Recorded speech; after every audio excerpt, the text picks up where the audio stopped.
Olá, vamos começando a mais um Momento Espírita Brasil.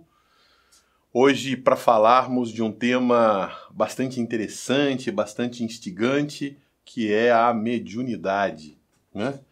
O indivíduo se descobre com mediunidade. E aí? O que é a mediunidade? Quais são as suas características? Né? Como é que eu faço para, sabendo que tenho mediunidade, né? Qual é a minha atitude ao saber que tenho mediunidade? O que devo fazer, então, a partir dessa notícia? Né? Vamos para o começo. Mediunidade, segundo Kardec, é a maior ou menor capacidade que o indivíduo apresenta, possui, de se colocar como médium. Então, mediunidade é a maior ou menor facilidade que o indivíduo tem de se colocar na condição de médium. O que vem a ser médium? Médium é intermediário. A própria palavra médium do latim intermediário. Ele fica no meio, ele é o medianeiro. Ele vai intermediar a relação entre desencarnados e encarnados. Muito bem. Para que ele possa se colocar como médium, é preciso duas condições básicas, segundo Kardec. A primeira condição é que ele seja sensitivo, ou seja, que ele seja capaz de sentir os espíritos, de perceber a existência dos espíritos, de interagir com os espíritos. Esse é o primeiro ponto. O segundo ponto é preciso, e é óbvio que essa sensibilidade, ele precisa sentir os espíritos e sentir os encarnados. E a segunda condição é que ele seja impressionável. Entendendo que impressionável é a capacidade que o médium tem de produzir uma impressão sobre o que sentiu, ou seja, fazer uma interpretação sobre o que sentiu, sobre o que percebeu nesse processo todo. Então, ou seja, da mesma forma, né, que eu posso ir para um médico. O médico vai fazer um exame de ultrassom, por exemplo, né, e ele começa então a fazer o exame e me mostrar determinados órgãos. O médico pode dizer: você está vendo aqui, ó? Eu estou vendo, né? Eu tenho olho, o meu olho está vendo uma série de imagens, então eu sou sensitivo. Agora, quando ele começa a dizer: olha, isso aqui é o pulmão, esse aqui é o fígado, esse aqui é o estômago, esse aqui... Bom, eu não sei dizer para você, eu estou vendo coisas, mas eu não sou capaz, se eu não conheço medicina, se eu não tenho nenhum tipo de conhecimento, eu tenho dificuldade de fazer uma interpretação daquilo.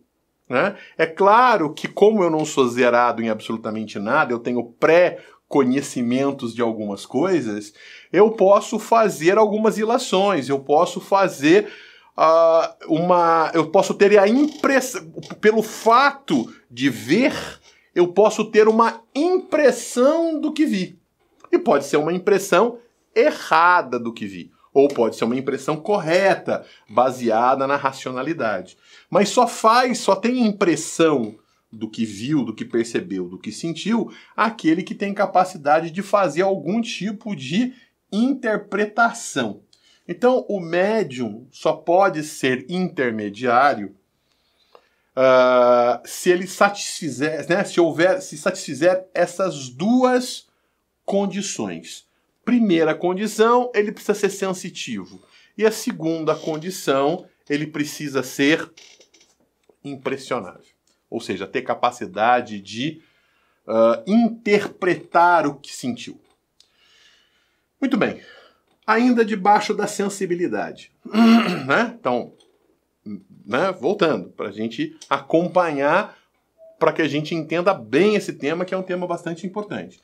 Então, nós temos lá: mediunidade é a capacidade né? Mediunidade é a capacidade que o indivíduo tem de se colocar, de se posicionar como médium. O que é médium? Médium é a condição de ser intermediário entre desencarnados e encarnados. Para que ele possa ser intermediário, ele precisa ser sensitivo, ele precisa sentir os espíritos e ele precisa ser impressionável, ou seja, ele precisa ter capacidade de se impressionar com o que sentiu, ou seja, de interpretar o que sentiu. Ok. O que define um médium ser impressionável? O médium, ele é dotado, ele precisa, para ser impressionável, perdão, para ser sensitivo, ele precisa sentir. Então ele precisa sentir tanto os desencarnados quanto os encarnados.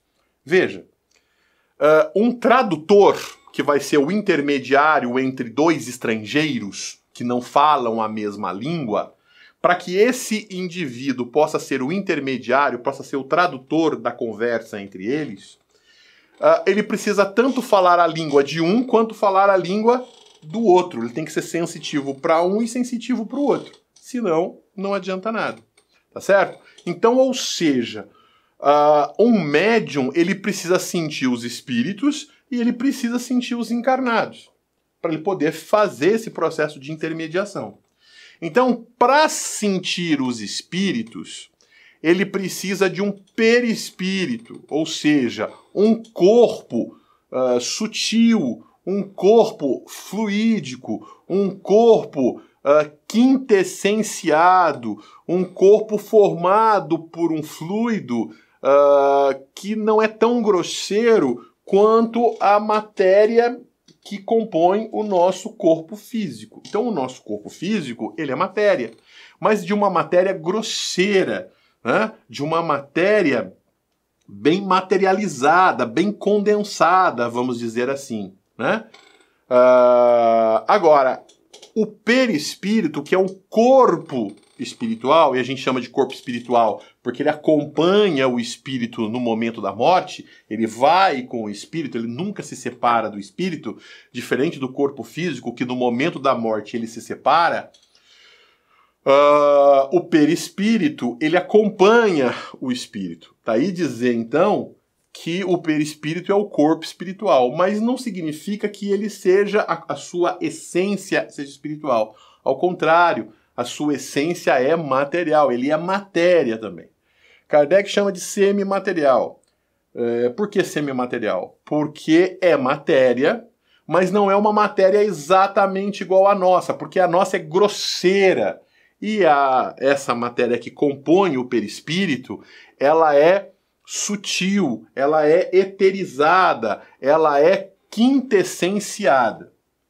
Bom, vamos traduzir um pouco as palavras. Quando a gente fala de quintessência, a palavra quintessência, ela nasce no contexto dos gregos, dos filósofos gregos. Então, os filósofos gregos, os antigos, eles acreditavam que toda a matéria que constituía o mundo, o nosso mundo, o mundo que nós chamamos de infralunar ou sublunar, ou seja, que estivesse abaixo da Lua, né, ou na superfície da Terra, ele seria feito do que nós chamamos de da combinação de 4 grandes essências.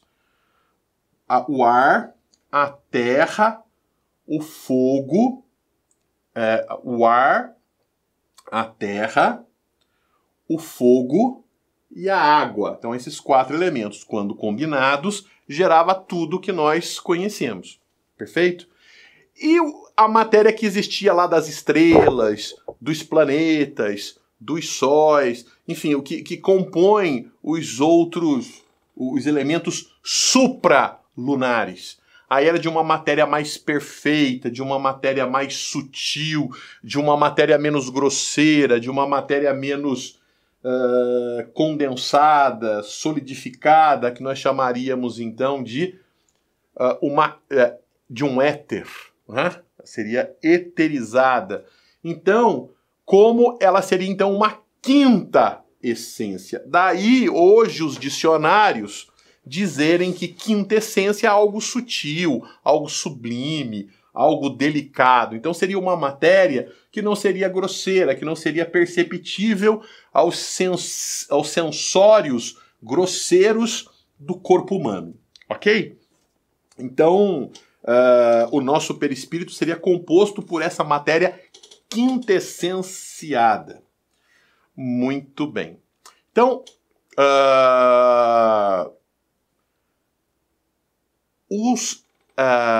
nós encarnados, os médiuns, somos dotados, portanto, desse perispírito que nos possibilita perceber, sentir, assim como o nosso corpo, esse corpo grosseiro, percebe o mundo físico, né? Percebo o copo com água, percebo o computador, percebo o celular, né? Assim como o meu corpo, né? Então eu ouço barulhos, eu sinto a aspereza da mesa, né? Eu sinto a temperatura do ambiente, eu sinto as imagens, então eu sinto o gosto, assim? Então, ou seja, pelos meus órgãos de sentidos, o corpo me coloca em contato com o mundo físico, me faz sentir o mundo físico. Da mesma forma, o perispírito, esse corpo sutil, ele me disponibiliza o mundo espiritual, ele me permite perceber a existência do mundo espiritual. Então, a sensibilidade mediúnica vem desses dois órgãos, digamos assim. A sensibilidade perispiritual, do perispírito, que me deixa perceber a existência dos espíritos, e a sensibilidade do corpo físico, que me deixa perceber as questões do mundo físico. Muito bem. A questão de perceber um ou de perceber outro é uma questão de pressão psíquica de atenção. O que a gente tem que dizer isso? Perceba que eu posso estar com os meus órgãos dos sentidos voltados para um livro. Então, eu estou lendo um livro, e estou com os olhos voltados para o livro. As pessoas que passam falam, nossa, ele está concentrado no livro. Mas eu posso estar absorto, pensando em outra coisa, e não estar atento ao que os meus olhos estão registrando. Eu posso até mudar de página. Muito provavelmente já aconteceu com vocês. Ler 10, 12, 15, 20 páginas de um livro e de repente falar, nossa, eu não entendi nada. E por que não entendeu nada? Porque não leu nada. E por que não leu nada? Porque estava pensando em outra coisa, porque estava com a pressão psíquica, estava com a sua atenção voltada para outra coisa e não exatamente para aquilo que os órgãos dos sentidos físicos estavam voltados. Uma coisa muito comum, por exemplo, com as pessoas que são distraídas, né? Então as pessoas distraídas, elas perdem a noção porque elas estão sempre com a pressão psíquica, com a atenção voltada para outro lugar. Às vezes na sala de aula, por exemplo, você tem um aluno que ele está pensando em outra coisa enquanto o professor está lá explicando, né? E aí o professor termina de explicar e pergunta, e aí, entendeu? Aí o aluno volta, né? Aí o aluno volta, entendeu o quê? Né? Porque ele estava olhando, ele estava ali com os ouvidos captando a voz do professor, mas a pressão psíquica, a sua atenção, a sua concentração estava diluída, estava voltada para outra questão, para outro pensamento, para outra ideia. Muito bem. A mesma coisa acontece com o médium. O médium, quando ele se concentra, né, como todos nós nos concentramos na visão física, na visão, né, na atenção, no momento, no corpo, no que está acontecendo aqui, eu corto qualquer ligação com o mundo espiritual. Então eu estou concentrado. Né? Meu pensamento está dirigido, está fixado em coisas que estão acontecendo aqui. Por outro lado, se eu entro num processo de passividade, esse é o termo usado no Espiritismo, se eu dou passividade, o que significa isso?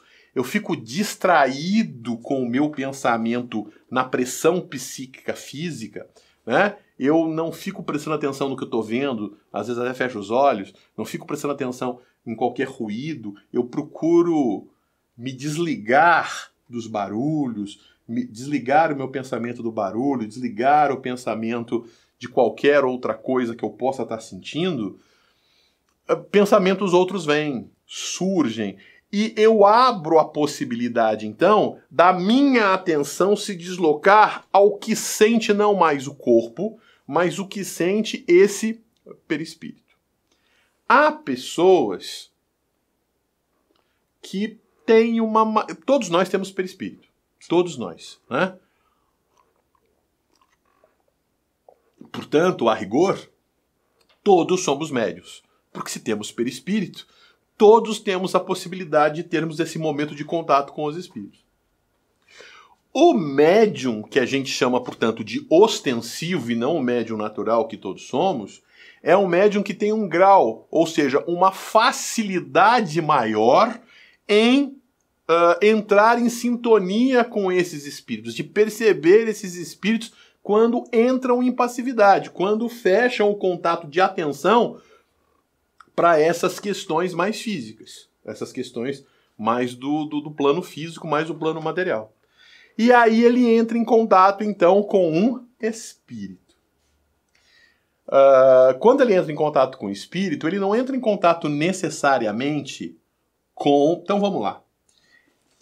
O médium tem corpo físico, tem perispírito e tem o espírito. Quando ele está em passividade, o seu perispírito está atento. Quando um espírito desencarnado se aproxima, esse espírito desencarnado tem espírito, claro, tem perispírito, porque o perispírito é o corpo que acompanha o espírito após a morte, mas ele deixou de ter corpo, porque ele está desencarnado. Perceba que no capítulo 14 de A Gênese, Kardec fala que os fluidos materiais, quintessenciados ou grosseiros, eles ganham propriedades, eles ganham características, eles são neutros, mas eles ganham características, eles ganham propriedades, boas ou más, virtuosas ou maldosas, em função do pensamento que os espíritos imprimem nesses elementos materiais.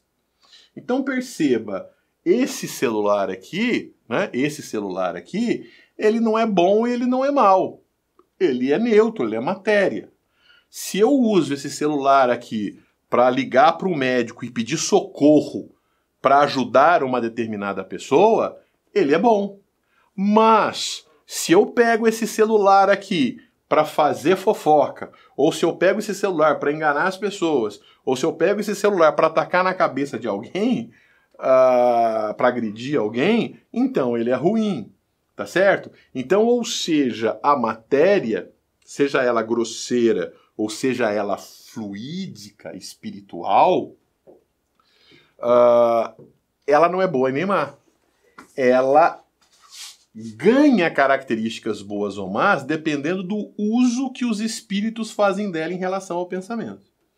Então veja, quando o espírito está alegre, está feliz, está satisfeito, ele está esperançoso, ele está otimista, ele ama, ele compreende. Quando ele está nessa vibração, ele passa essas vibrações para o seu perispírito.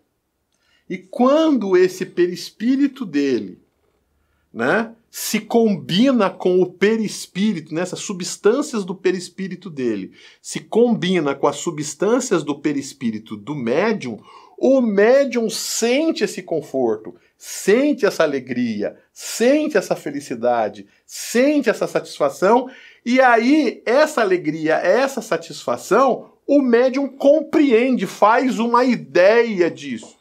Faz um pensamento disso, faz uma interpretação dessa sensação e comunica ao espírito. E o doutrinador que está do lado de cá, o encarnado que está do lado de cá, tem uma noção do que está acontecendo em função dessa descrição que o médium descreveu, que o médium trouxe, do que está acontecendo com o espírito.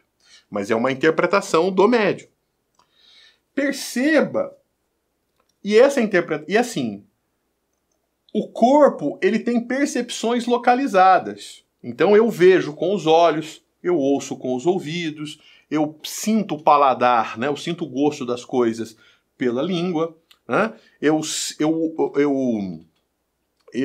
sinto a temperatura do ambiente pela minha pele, eu sinto a rigidez, ou a dureza, a aspereza ou a sensibilidade da mesa pelo meu tato, eu sinto o cheiro pelo olfato, enfim, cada sensório desse tem um órgão específico responsável. Eu não consigo enxergar pelo nariz, eu não consigo sentir o gosto pela língua, eu não consigo enxergar pela orelha, né?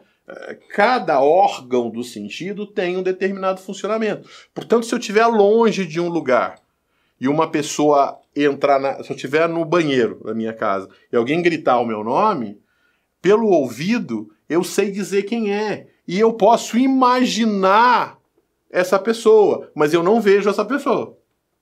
Eu não vejo essa pessoa. Por quê? Porque eu só estou entrando em contato com a pessoa pelo que os meus ouvidos estão percebendo. O perispírito não é assim. O perispírito, quando existe a combinação fluídica das substâncias de um perispírito com outro perispírito, o perispírito tem uma noção de visão, de audição, de tato, de olfato, de gosto, ele tem uma noção de tudo. Tá certo? Ele tem uma noção, uma percepção de tudo em relação a esse aspecto. Tá certo? E aí o médium, então, em função dessa sensação generalizada, o médium, então, usa a sua interpretação, a sua impressão, e ele, então, comunica a impressão que teve. Então, eu estou assistindo um jogo de futebol. Uma outra pessoa está assistindo um jogo de futebol. Terminou o jogo, tem tem um programa de comentários. E a pergunta é, fulano, qual foi a sua impressão sobre o jogo? Ah, eu acho que o time A jogou muito bem, blá, blá. Outro, o que você achou? O outro pode dizer assim, olha, eu não sei que jogo você viu, porque pra mim o time A não jogou nada, quem jogou foi B. Então é um campo de impressão, é a impressão que eu tive do que vi, do que percebi e do que senti. Né? Então o médium, ele tem esses dois aspectos, ele tem o aspecto da sensibilidade e ele tem o aspecto da impressão. O médium, por termos perispírito, todos são os médiuns, mas aquele que tem maior capacidade de perceber os espíritos são chamados de médiuns ostensivos. Então, todos nós temos perispírito, nós podemos ter uma outra sensação, uma outra percepção, uma outra experiência sutil com a espiritualidade. Diferente do médium que tem uma reação com o médium de maneira mais ostensiva, de maneira mais direta com o espírito. Então nós dizemos que esse médium não é médium natural, é o médium ostensivo. Muito bem. Dito isso, a gente entende, portanto, que é errado usar o termo incorporação para falar de mediunidade. A palavra incorporação é uma palavra que algumas pessoas usam no meio espírita e usa de maneira inadequada. A palavra incorporação não faz parte do vocabulário kardeciano, não faz parte do espiritismo. O livro dos médiuns, que trata sobre mediunidade, ele mostra que o mecanismo da mediunidade é um só, é a combinação fluídica dos fluidos do perispírito do espírito desencarnado com os fluidos do perispírito do médium. Então é essa combinação fluídica que desencadeia uma sensação no médium. Essa sensação no médium remete ao espírito uma lembrança, uma percepção de vidas passadas, de vidas anteriores, ou seja, essa sensação é um gatilho, essa sensação é um reflexo que desencadeia, é um estímulo que desencadeia um reflexo, que desencadeia uma atitude de interpretação que o médium viveu em outra vida, em outra encarnação, ou mesmo nessa vida, e ele vem e comunica. Por isso, a necessidade que o médium tem de estudar, né? De ser um estudioso, de ser alguém que procura desenvolver a sua inteligência, desenvolver o seu raciocínio, não ser uma pessoa manipulável, ser uma pessoa crítica, ser uma pessoa que entende a mediunidade, estuda a mediunidade, estuda o evangelho, procura ser uma boa pessoa, procura ser uma pessoa que tenha controle das suas emoções, que tenha autoconhecimento. Então, tudo isso é extremamente importante para o médium. Daí Kardec dizer que o médium tem que ser estudioso, tem que amar, tem que procurar fazer com amor, tem que procurar fazer com dedicação. Ser médium não é trivial. Ser médium é sentir na pele o que o outro sente. Se nós falamos hoje em dia, se hoje em dia é tão importante falar de empatia, se colocar no lugar do outro, entender o outro, não ser insensível ao outro, Kardec lá em 1857, quando do lançamento de O Livro dos Espíritos, ele já falava de que o médium é o indivíduo que se coloca de fato no lugar do outro, que sente o que o outro está sentindo, né? Que tem na própria pele isso. Então precisa desenvolver em si uma espécie de piedade. E quando eu falo piedade, eu não falo dó. Dó é uma atitude vaidosa, orgulhosa. Dó é uma atitude de sentir pelo outro, atribuir ao outro a posição de coitado, a posição do outro de que pena, de que ele não tem, de que ele não pode, né? De que eu posso, de que eu sou melhor, de que eu sou superior e ele, coitado, é inferior, ele não pode, ele não tem condições. Isso é dó, isso é pena. Piedade é se apiedar do outro, é ter para com o outro um sentimento de benemerência, é entender que o outro pode tanto, é entender que o outro pode mais do que ele está tendo condição de perceber. É não se conformar com uma situação complexa do indivíduo, sabendo que o indivíduo pode mais, sabendo que o indivíduo não precisa estar naquela condição lamentável, que ele pode estar numa outra condição e numa condição muito melhor. Isso é se apiedar do outro, que é diferente da posição de ter dó, de ter pena do outro. Então Kardec vai falar da importância então de que a gente faça essa diferença estudando os evangelhos, né? Estudando o evangelho. Existe o Evangelho segundo o Espiritismo, que é uma interpretação das palavras de Jesus dentro da perspectiva espírita, mas é a leitura do Evangelho, porque o fundamental, e veja bem que o Espiritismo, quando escreve o Evangelho segundo o Espiritismo foca nas leis morais. Veja que o Espiritismo não tem uma preocupação com detalhes que normalmente são utilizados por determinadas igrejas para defender dogmas. Não. A doutrina espírita, ela fica com um aspecto moral que nenhuma religião discorda. É preciso ser bom, é preciso ser justo, é preciso amar o próximo, é preciso ter tolerância, é preciso não ser egoísta, é preciso não ser invejoso, é preciso não ser ciumento, é preciso ser solidário, né? É preciso ser caridoso, quer dizer, é preciso ser um homem de bem, né? Então, o médium precisa desenvolver essas características, ele precisa desenvolver essa habilidade, ele precisa desenvolver isso para poder interpretar o espírito com mais certeza. Veja, se que o espírito que comunica é um espírito triste, é um espírito irritado, é um espírito nervoso, é um espírito revoltado, é um espírito negativo, ele envolve o perispírito dele com essa negatividade e é essa negatividade que envolve o perispírito do médium e o médium se sente mal. E o médium se sente negativo. E o médium não é necessariamente um espírito superior. O médium é um médium, é um ser como qualquer um de nós, imperfeito.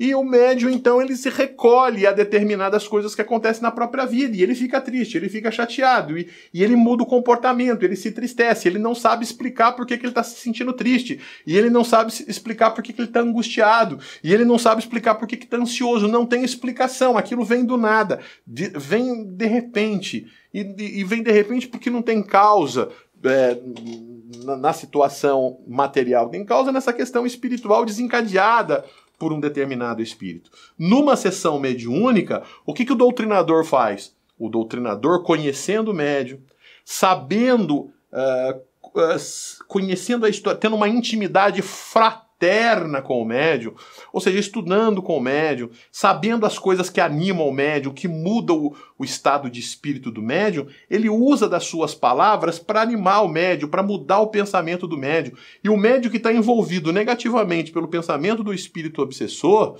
pelo espírito sofredor, ele, ao receber aquela informação, ele muda o seu pensamento. Ele muda, porque o doutrinador está passando o evangelho, está passando a orientação, está consolando, está trazendo uma outra orientação para ele, e ele muda. E quando ele muda, ele muda os fluidos que envolvem o seu próprio perispírito. E pelo mesmo caminho que o perispírito doente envolveu o perispírito do médium, o perispírito do médium saudável envolve o perispírito doente do espírito necessitado e muda as características do espírito necessitado, e o espírito necessitado se sente bem. E é por isso que num trabalho mediúnico, o trabalho mediúnico não é um trabalho de expulsão de espíritos maus que atrapalham a vida dos encarnados. É uma doutrinação desses espíritos. Quando você vai ao caso espírita não se sentindo bem, você conversa com o encarnado, ele manda você a um passe, ele anota, pergunta aos espíritos e põe você no tratamento. O tratamento é: faça sua prece, assista às palestras, leia o evangelho, procure ser bom, procure fazer o melhor que você possa fazer e deixe os espíritos conosco. E lá na sessão mediúnica, esses espíritos, ao invés de serem... Alguns falam, não, eles vão ficar presos no centro espírita. E aí algumas pessoas devem imaginar que é uma cadeia, o centro espírita tem uma cadeia de espírito. Imagina que é o Goldbuster, né? É o caça-fantasma, que tem aquelas células que prendem fantasmas. Não, não é nada disso. Os espíritos que ficam lá no centro espírita, eles são evocados para conversar. Eles são evocados para receber essa energia do médium, para mudar aquela sensação que eles têm, para tirar aquele ódio, para tirar aquele orgulho. E a hora que passa e que ele volta a ter um certo bem-estar, ele fica mais preparado para ouvir as palestras, para ouvir Jesus, para perceber que errou, para perceber que pode recomeçar um caminho, preparar sua encarnação, né? Participar dos estudos, preparar uma nova encarnação para voltar aqui para fazer mais e para fazer melhor. É isso que funciona a mediunidade, e se você tem mediunidade, se você já começa a perceber, se as pessoas dizem que você tem, eu recomendo a você que procure um centro espírita, que peça para conversar com um dirigente espírita, apresentar o seu caso. Eles obviamente vão consultar os espíritos superiores e vão indicar se você tem mediunidade ou não. E se você tiver disponibilidade, se você tiver tempo, se você tiver com certo controle de vida, que tem tempo para se disponibilizar ao exercício da mediunidade, então você vai poder fazer o exercício de desenvolvimento. Caso não tenha essa condição, você vai passar por tratamentos na casa até encontrar um momento da sua vida que lhe disponibilize as condições necessárias para o desenvolvimento da sua mediunidade. Mediunidade é séria. Mediunidade não é eu vou lá e pronto e acabou. Lembremos da passagem de Chico Xavier. Quando Chico Xavier ele foi convidado, Emmanuel aparece pela primeira vez a ele e convida ele para a mediunidade, né? Francisco, estás convidados a trabalhar na mediunidade com Jesus. Você aceita? O Chico, que não era bobo nem nada, pergunta: quais são as condições que devo assumir para desenvolver tal encargo? E Emmanuel responde: não, são só 3 coisas. E o Chico pergunta: qual é a primeira? E Emmanuel responde: disciplina. Qual é a segunda? Disciplina. E qual é a terceira? Disciplina. Disciplina nós sabemos que não é fácil. Dieta, vou começar na segunda. Que segunda? Né? Vou começar em agosto de Deus, né? Então disciplina para as questões, vou fazer exercício, vou fazer caminhada, ficam nos planos, mas o exercício é muito difícil. A mediunidade exige essa coisa. Se a gente não tem disponibilidade, tempo, se a gente acha que a nossa vida está atribulada o suficiente para não... acabei de ser mãe, acabei de ser pai, acabei de me formar, tô no emprego, tô fazendo isso e tô com dificuldade de arrumar um tempo para eu me concentrar no trabalho de mediunidade, então eu devo frequentar o centro, devo estudar, devo me tratar, devo tentar buscar essa harmonia que me permita, num determinado momento da vida, assumir o propósito da disciplina e aí sim adentrar a mediunidade. Mas em outros programas nós falaremos em maiores detalhes da mediunidade. Espero que essa nossa conversa agora tenha dado pelo menos uma ideia geral do significado de mediunidade para você. Uma boa noite, um grande abraço e até o próximo Momento Espírita Brasil. Até lá.